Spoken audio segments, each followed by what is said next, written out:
Hi friends, welcome to होशन creation boutiques. देखो बंधुरा आज के এই টাইপের একটা ফ্রক বানাবো যেটার উপরে দেখো নিচে উপরে আলাদা পার্ট এবং কম্বিনেশন করে বানানো। তার জন্য দেখো এই টাইপের একটা থ্রি পিস ছিল আমার কাছে, যেটা এরকম চওড়া বর্ডার আর দারুণ কালারের সুন্দর একটা ফ্রক, আর বুকে দেখো সুন্দর কাজ করা আছে। তো আমি এই থ্রি পিসটা সঙ্গে এই ব্লু কাপড়টা মানে কটন ব্লু কাপড়টা কম্বিনেশন করে দুটো পিস কম্বিনেশন করে একটা লং গাউন টাইপের বানাবো, যথেষ্ট ঘেরওয়ালা দারুণ সুন্দর একটা গাউন। তো তার জন্য দেখো এই কাপড়টা আমার প্রায় 4 মিটারের কাছে আছে নিয়েছি। আর থ্রি পিসের অনলি আমি দেখো উপরের পাটটা নিচ্ছি। এটা একটু চান্দেরি কটন আছে। এবার পেছনার সামনে দুটো একসঙ্গে আছে, দেখো আগে পেছনার সামনেটা আমি এখান থেকে সেলাইটা খুলে নিই, একটা জেনুইন সেলাই করা থাকে, এটা সিঙ্গেল সেলাই খুলে নিয়েছি। এবার দেখো সামনের পার্টটা দেখো, বুকের ডিজাইনটা লাকিলি আমার কাছে এখানে মেজারমেন্ট আমি করে দেখছি যে এই যে বুকের ডিজাইনটা আমি লাগাবো, এটা আমি ফ্রন্টে উপরের পার্টে লাগাবো ড্রেসটার। তো এটা গোটা ডিজাইনটাই লাগাবো, তার জন্য দেখো এটা আছে প্রায় 15 ইঞ্চির মতো। আমার লাকিলি লাগবে 13 ইঞ্চির মতো, 13 থেকে 14 ইঞ্চি আমি রাখবো, ঠিক আছে। তার জন্য 15 ইঞ্চি আমি টোটালটা আগে কেটে নিই। ড্রেসটার ছবি প্রথমেই তোমরা দেখেছো, তো এটা আমি বুকে নিয়ে নেব, এখান থেকে এটা কাট করে নিই। নিচে একটা সুন্দর চওড়া বর্ডার আছে ফ্রেন্ডস, এটা কাট করি। এই যে চওড়া একটা নিচে বর্ডার আছে, আর এই কাপড়টা আমি কিন্তু লাগিয়ে নিব, ঠিক আছে। এই দেখো টপের উপরের অংশটা, আর এটা হচ্ছে আমি নিচ্ছি পেছনের পার্টটা। ফ্রন্টে আমি ওয়ার্কটা রাখবো আর পেছনে প্লেন। দেখো এই যে নিচের আপাতত এই দুটোতে আমি এখন কাট করে নিই উপরের পার্টটা। হ্যাঁ, এবার আমি এর মধ্যে কটন লাইনিং দেবো, চান্দেরি কটন, কিন্তু একটু খুব খসখসে, এর মধ্যে যে কোনো টাইপের লাইনিং আপনি দিতে পারেন, যে কোনো টাইপের। তো গরমের সময় তাই জন্য আমি একদম পিওর কটনের উপর করবো, পিওর কটনের লাইনিং নিচ্ছি। লাইনিংটা এটা বাড়িতেই পড়েছিল নর্মালি একটা লাইনিং, তাই জন্য এটার সঙ্গে আগে আমি নর্মালি যেটা আমার মাপ সেটা কেটে নেব। দেখো 10 ইঞ্চি বা তার মানে আমি 20 ইঞ্চি করে মাপটা একটু কেটে নিয়ে একটু বার করে নিই লাইনিংটা।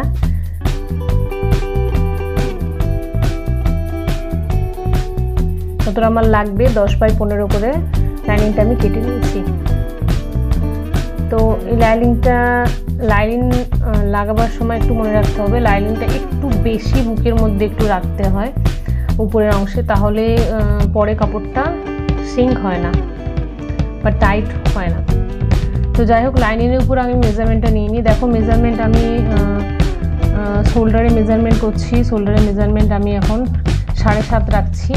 হ্যাঁ, একটা কথা 7.5, এবং 1 ইঞ্চি ছেড়ে নিচে 1 ইঞ্চি আগে ছেড়ে দেবো আমি দিয়ে। দেখো আমি আর্মের মাপটা নিচ্ছি, আর্মের মাপ নিয়ে নিচ্ছি 6।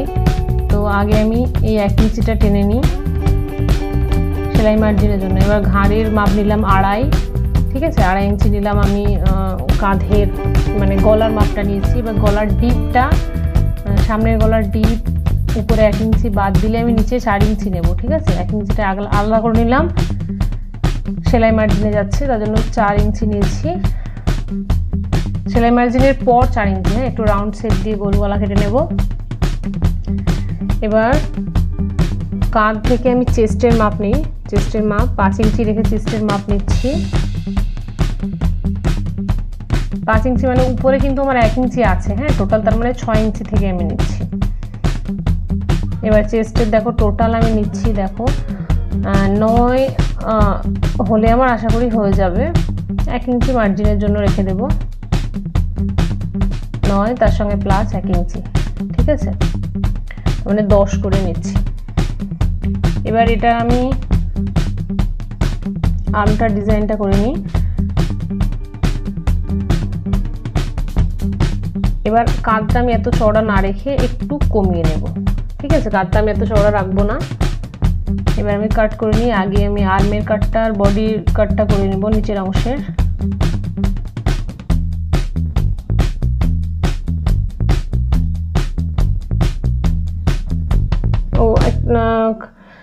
এবার গলার শেপটা আমি কেটে নিই, গলার ডিপটা কেটে নিয়েছি।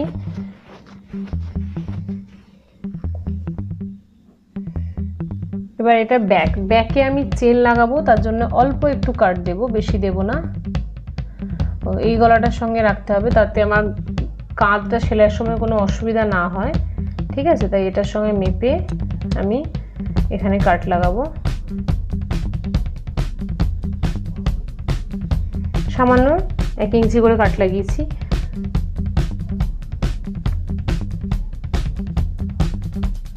এবার ফন্টের সঙ্গে আমি ফন্টের উপরে লাইনিংটা ফেলে দেব, ফেলে আমি ডিজাইন করে ফন্টটা কেটে নেব। ঠিক এইভাবে মাপ রেখে আমি দেখো বুকের দিকে বন্ধ থাকছে, এদিকে খোলা, এইভাবে আমি মাপ নিয়ে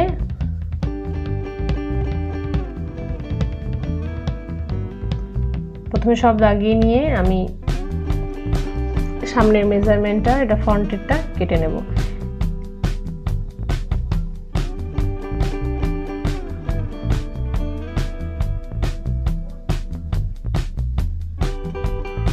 নিচের অংশটা একটা ফিনিশ পরে করছি। তো নিচের অংশ ঝুলটা যেটা আছে সেটা কিন্তু আমি সেলাইয়ের সময় একটু টাক্স করে নেব, বেশিটা একটু মেঁধে দেব, তাই জন্য আমি 15টা 15ই রাখলাম, ঠিক আছে? এবার এইভাবে ব্যাকটা নেব। তো ব্যাকটা নেবার আগে আমি একটা কথা বলি, ব্যাকে আমি কিন্তু এরকম চেন লাগাবো, ঠিক আছে? তো চেন লাগানোর জন্য আগে আমাকে কি করতে হবে, যে একদম মিডিল পোর্শন থেকে আমি এটা একটু কাট করে নেব।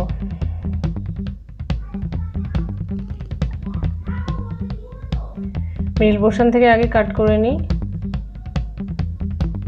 কেউ চেন লাগাবার আগে অবশ্যই এইভাবে কাট করে নেব, না কাট করেও একভাবে চেন লাগানো যায়, ওটাও লাগানো যেতে পারে। এটা যেহেতু 2 পার্টে তৈরি হচ্ছে তাই জন্য আমি একটু কাট করে নিলাম। এভাবে এটাও কাট করে নিচ্ছি। তো কাট করে নিয়ে এখন আমাদের যেটা করতে হবে সেটা হচ্ছে যে আগে আমরা এটা দেখো, এটা আমরা আগে দুটোই সেলাই করে নেব, ঠিক আছে? দুটো সাইড আমরা এইভাবে কাট করে নিয়ে আগে মেজারমেন্টটা কেটে নেব। তার আগে একটা জিনিস, যে দু সাইডটা আমি একটু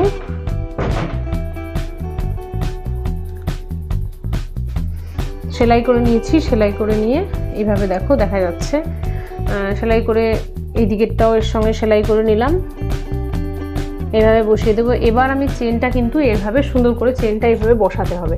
এইভাবে সেলাই করার পর চেনটা বসাতে খুব কিন্তু ইজি হয়, খুব সহজেই চেনটা বসানো যায়।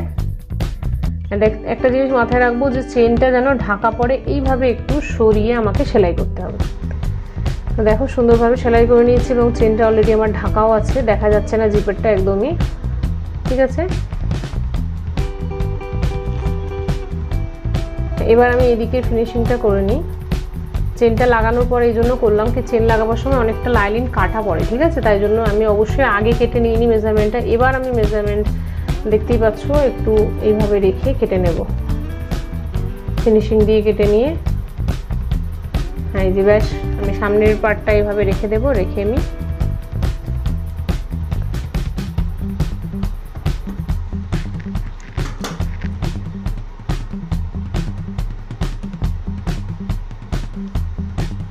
একটু লাইনিংটা ভেতরে দেখে নেব যাতে সরে না যায়। পিন আপ করে নিয়েও কাটলেও, বিগিনাররা পিন আপ করেও তোমরা কাটতে পারবে। দেখো এইভাবে দেখতে পাচ্ছ আশা করি, এইভাবে কেটে নেব। কাটার পর একটা জিনিস মাথায় রাখতে হবে, ঘাটটা কিন্তু আমাদের একটু শেপ দিতে হয়, কারণ ঘাটটা আমাদের একটু নিচে দিকে হয়। গলাটা আমি পেছনের ব্যাকটা পিঠটা কেটে নিচ্ছি। কেটে নিয়ে আমি ঘাড়ের অংশ যেটা তোমরা দেখছো ফিনিশিং করে নেব এবং ঘাটটা একটু ডাউন করে নেব হাতের দিকে, ঠিক আছে? 1/2 ইঞ্চি মতো ডাউন করে নিতে হয়। এবার আমাদের নেক্সট কাজ যেটা হয়, যে এটা ফিনিশিং, এটার সঙ্গে আমি বসিয়ে ফিনিশটা করব। একটু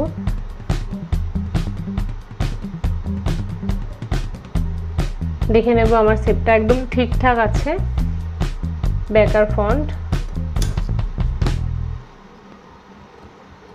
একটু যদি কম বেশি হয় ফিনিশ করে নিচ্ছি।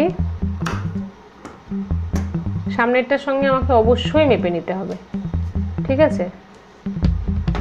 এবার দেখো আমি এই কাপড়টার উপর এবার একটা কথা মনে রাখি, আমি বর্ডারগুলো কিন্তু এই ব্লু কাপড়েই দেবো। তো আমি বর্ডারগুলো বসিয়ে নিব, যেভাবে আমার বর্ডার বসাতে হয় সেইভাবেই আমি পাইপিং করে নেব হাতে এবং গলায়। এই ব্লু কাপড় দিয়ে পাইপিং করব। ব্লু, এটা কটন, পিওর কটন আছে। এবার এই কটন কাপড়টা বললাম যে 4 মিটার আছে, কারণ এটা প্রচুর ঘের চাই, রাউন্ড সার্কেলে ঘের দরকার, তার জন্য 4 মিটার আছে।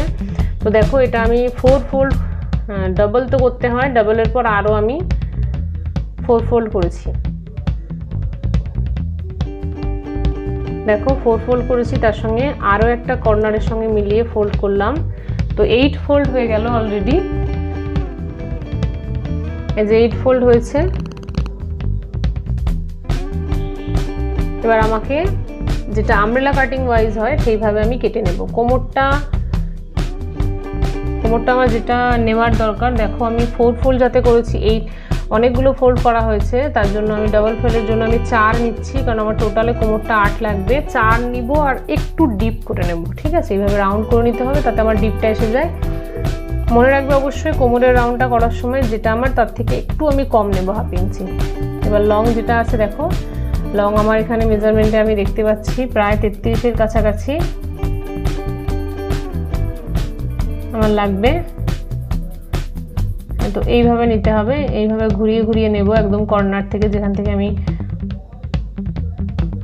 কর্নার থেকে ঘুরিয়ে ঘুরিয়ে নিয়ে রাউন্ড শেপ দিয়ে আমি এবার কেটে নেব।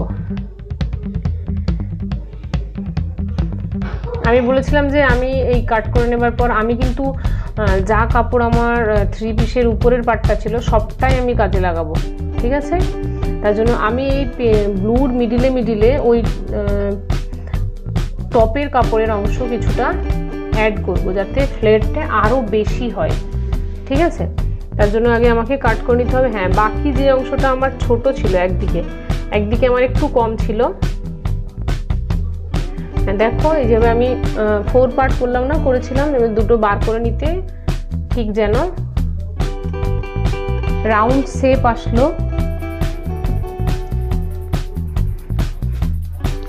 দেখো একদম সার্কুল, এটা সার্কুলার হয়ে যাচ্ছে।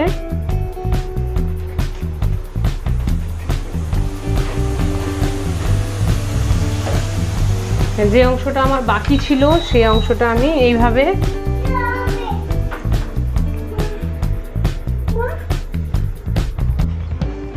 জয়েন করে নেব। এবার বললাম যে ফ্লেয়ারিতে আমি অ্যাড করব এই কাপড়টা, তার জন্য এই কাপড়টা আমার কাছে যতটুকু আছে আমি এটা 4 ফোল্ড করে নিয়েছি। নিয়ে এইভাবে আমি দেখো কোনাকুনি করে করলাম, যাতে আমার দুদিকটা আমি কাজে লাগাতে পারি।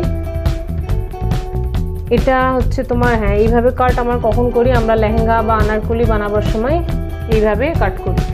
দেখো এই যে কাপড়গুলো আমি এইভাবে কর্নার করে জয়েন করে নিয়েছি। প্রথমে জয়েন করার পর দেখো উপরে প্লিট দিয়েছি, ঠিক আছে? প্লিট দেওয়ার পর প্লিটের বর্ডারটা, সেলাইটা দেখা না যায়, তার জন্য একটু ডেকোরেশন করে দেওয়ার চেষ্টা করেছি। দেখো প্রত্যেকটা ভাঁজে আমি দিয়েছি, এরকম প্রায় 8টা কাপড় বেরিয়েছিল, আমি 8 ভাবে জয়েন করে দিয়েছি। তো ডবল করে করেছি 4টা। এবার দেখো উপরের অংশটা আমি ব্লু কাপড়ের হাত করে নিয়েছি। আর হ্যাঁ, ডেকোরেশন করার জন্য আমি একটু কাপড়টাতে একটু বর্ডার ছিল, বর্ডারের ওয়ার্ক করেছি। কোমরে দেখো একটু বর্ডার দিয়েছি।